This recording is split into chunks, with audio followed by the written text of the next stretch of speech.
Hello, and thank you for watching. This is Empathy Monster, and this is the first part of a series going over the Hare programming tutorial. And I would like to say that there will never be any sponsored content or any AI-generated content on this channel. I feel very strongly about both. And then also, I plan to make my videos as photosensitive friendly as possible. If you're like me, you have a hard time finding content that caters to your needs in that respect.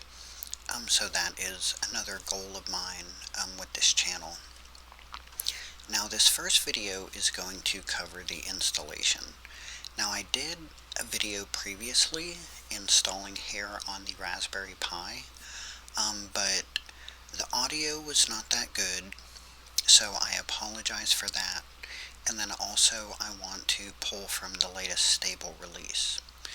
Now, very quickly, I just have a little display over here that tells you what you need to install Hare. So first you have to be on Linux or BSD, and there is third-party support for Mac OS. And then for system tools you need to Git, Make, and tar. Now, there was just a new release about 2 or 3 weeks ago. So that's right here. It's Hare version 0.25.2. So that's the version that we are going to be installing today.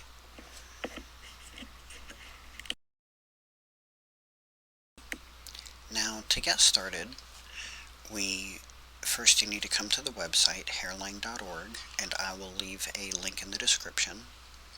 And you want to scroll down a little bit to Getting Started, and you'll see Installation Steps. So let's go ahead and click on that. And by the way, this is going to be for x86, for ARM, and RISC-V. I'll show you how to install on every one of those platforms. Now, since Hare is under development, we are going to want to bootstrap Hare from source. I have run Hare on OpenBSD, so that's really the only package-based source that I can really vouch for, but especially since Hare is in development, to my knowledge it's not even in the Debian stable repo yet, for example. Yes, so we are going to be bootstrapping Hare from source. So scroll down a little bit here under Contents and say bootstrapping Hare from source. Now, by default, we have a POSIX compatible environment with Linux and BSD, and you should have a C compiler installed by default. So I'm on Arch Linux, which is GNU. So I have GNU compiler collection installed by default, which if you're on, say, like Chimera or, say, Alpine, and I think also the BSDs use Clang by default, but you should have one on your system. It's not that difficult to get a C compiler. So the first thing we want to do is click on QBE, this is Cube. It's the compiler backend. So it's like LLVM, but with a fraction of the amount of code. So what you want to do is come over to Releases. Let's click on this. And we want the latest release, which is 1.2. So let's download this tarball. Excellent. So it should be in your Downloads folder or wherever you have things set to download. Now let's go ahead and verify this checksum. So on Linux, the command to do that is sha256sum, and then you pass in the file. Now, sometimes there's a file provided where you can check this from the command line with a tool, but to my knowledge, you can't do that with this. You might be able to, I just am not aware of that, but a quick way to do that is just copy the checksum, and then come over in your browser and open up like the find command, and just paste it in. Now you can see it all lights up green for me, and if you wanted to manually check like the first 3 or 4, boom boom boom, and then the last couple, but it does light up all green for me, so that checks out. So now that we have it downloaded, I am going to move this into a different directory where I build all my software and just generally try and keep my system organized. Now this is kind of a new install, so I don't have everything set up exactly how I would like. I do have my text editor and things like that. So once we have the tarball, wherever you're going to build it, we need to unpack it. And we do that with the tar command. So you want to say tar, and then pass in the XF flag, and then the file. Go ahead and run this, and you can see it made this QBE directory. So let's cd into this. Now this is going to auto-detect both your OS and your architecture. So whether you're on Linux or BSD, or whether you're on ARM or RISC-V, to my knowledge, it should auto-detect all of that. So all you have to run is make, or if you'd like, you can run make check, which is basically the same thing, but it just adds a couple of little checks. So go ahead and run either make or make check.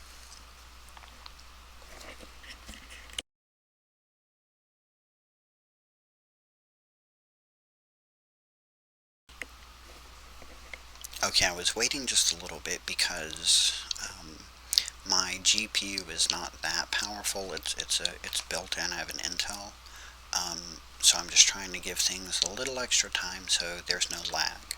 So everything it built just fine. So now sudo make install, and it installed to user local bin, and we can say QBE and pass in the help flag, and you can see that it installed just fine. So let me go back up into my programs directory, and you want to come back just a few pages back to this page in the Hare documentation, and we are going to install scdoc, which is very easy. It's available to my knowledge in every package repository, so whatever your system is, just go ahead and install it that way. And you can see it right here, scdoc. It's the same thing in Debian. I'm not very familiar with Fedora. I don't run it, but it should be there as well. And it's also in the BSDs, I think, as scdoc. So go ahead and install it. You see how quick and easy that was. Okay, so now to bootstrap the compiler, go ahead and copy this git clone command and paste it in your terminal. Now this is going to move us into this directory. This is hosted on SourceHut, which is another project by Drew. So it's going to move us into the Hare C directory, and we're on the master branch. So what we want to do is list all the branches, and you can see this is the one that we want right here. This is the latest stable release. So the command that you want to run is a git checkout command.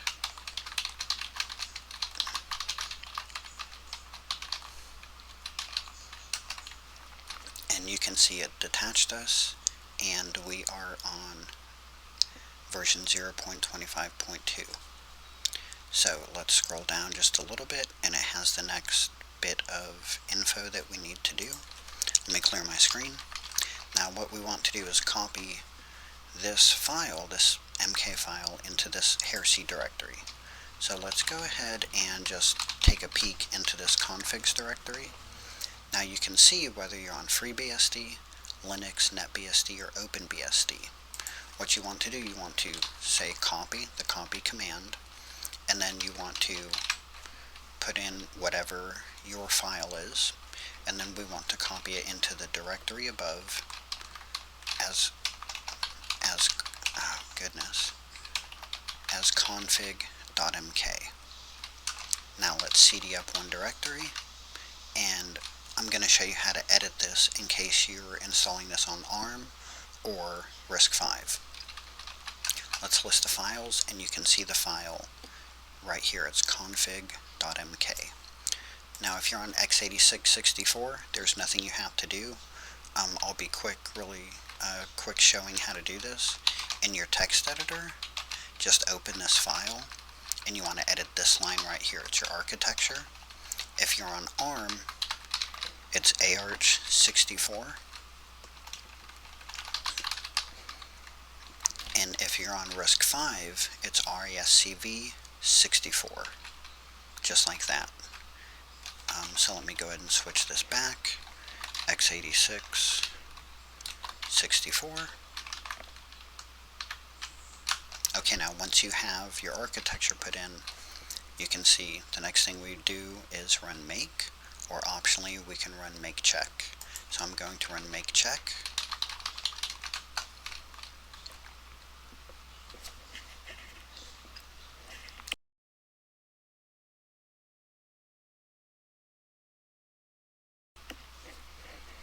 Okay, and everything appears to have gone just fine. You can see 38 passed, 0 failed. So, now that we built the compiler, sudo make install. Now you can see it installed it to user local bin, so that's great. Let me cd up one directory. Now go ahead and scroll down just a little bit, and we're going to do the same thing with the standard library. So go ahead and copy this git clone command, paste it in the terminal, and this is going to clone this code, and it's going to also move us into, you can see the Hare directory. So you should be in the Hare directory. Now again, we want to list the branches, and you can see this is the one that we want right here. So the command that we want to run is git checkout origin / and then put in the version that we want, which is 25.2. Okay, now same thing. What we want is this file that's in this configs directory. So we can cd into it, and you can see FreeBSD, Linux, NetBSD, OpenBSD. Grab your file and copy it into the directory above as config.mk. So for me again, that's going to be Linux, and I'm going to go in the directory above as config.mk.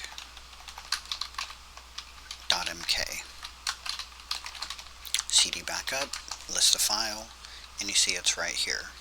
Now again, if you're on ARM or RISC-V, go ahead and edit this file. Here's the architecture, and you want to do AArch64 or RISC-V 64 for your architecture. Now, just scroll down a little bit, you can see all we have to run is make or make check. Let's run make check.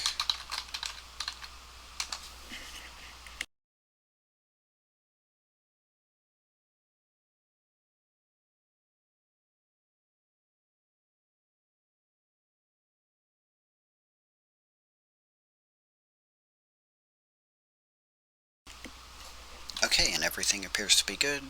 We had 579 passed, 0 failed, and 8 skipped, which are, you can see, some cryptography, 1 Unix, libraries. Okay, don't worry about that. That's no problem. Now once you have the standard library built, sudo make install. Great, now let's check our version. Run Hare version.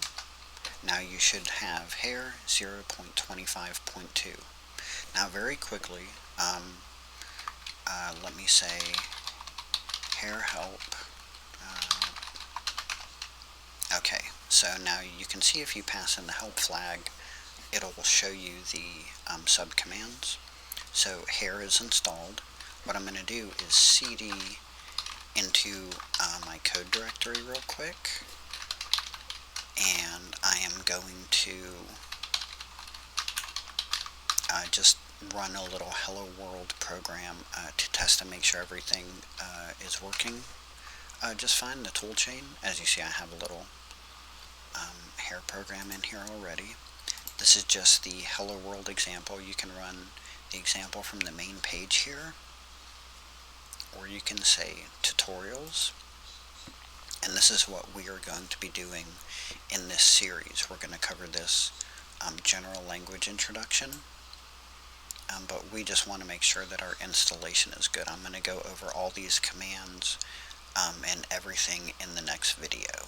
I'm going to cover where you can get help and everything like that. Let's just very briefly check and make sure that our toolchain is working properly. So go ahead and either type this in or copy and paste this. If you type it in, make sure you put this error assertion operator, the exclamation point, right here after your print line function. We'll get into this. That's error handling. And just very quickly, in case you didn't know, this right here is the original form of Hello World that's in K&R by Kernahan and Ritchie. So go ahead and once you have whatever program put in that you want to run, let's do Hare run and then pass in your main file, or whichever file. It doesn't have to be a main file to execute, but you do have to have a main function. And you can see it built just fine. Hello world. Well, it technically ran just fine. Let's do Hare build. Let's test that real quick. And we'll call it example. And I'll pass in the main file. And you can see it built just fine. Hello world. So we have a working Hare toolchain on our system, and again, we are on Hare version 0.25.2. And maybe I mentioned this, maybe I didn't, but the main feature with 25.2 is that you have to handle no-mem errors, which that's what, let me scroll back up here. Let me go back to home in case I didn't show you this before. Here's the latest blog post about this, if you'd like to read it. But essentially what no-mem is, it's a built-in error that, some standard library functions allocate memory dynamically, and so if it fails to allocate memory, that's the error you get. But whether or not it fails, it doesn't matter. You have to handle all errors in Hare. In the next video, I'm going to do a sort of a very high-level overview of the language, and then we can start getting into the tutorial. So that's it for now. If you have any issues, please put them in the comment section, or if you'd just like to say something, and I will try my best to help you out. If I can't help you, or if you would prefer to get help from, sort of more official sources, if you go to the website, and I'm going to cover this in the tutorial, under the community tab is where here's the mailing list that you want, Hare users. Now you have to use a plain text email client, okay? If you want me to show you how to set that up, you can ask in the email. I have a very simple one that I use that's called ARC. There's Mutt, that's another one, and then there's the IRC channels. If you just want to jump on, I think, LiberaChat, you can jump on the web chat and just drop in real quick and ask a question, and anyone on there would be more than happy to help you out. If it's a little more detailed and you're having some issues, my suggestion would be this mailing list right here, Hare users. I'm on there. There's a lot of regulars that are on there from time to time, and if you have any issues there, we'll help you out right away as soon as we can. So that should be it for now. Starting in the next video, we're going to start jumping into the tutorial, and we're going to start slow, and we're going to build up. But again, the tutorial itself kind of kicks off, pretty quickly in terms of some of the code that you're looking at. So, yes, thank you for watching. I really appreciate it. I hope this was helpful, and I hope you have a good time programming in Hare. Thank you so much. Have a nice day.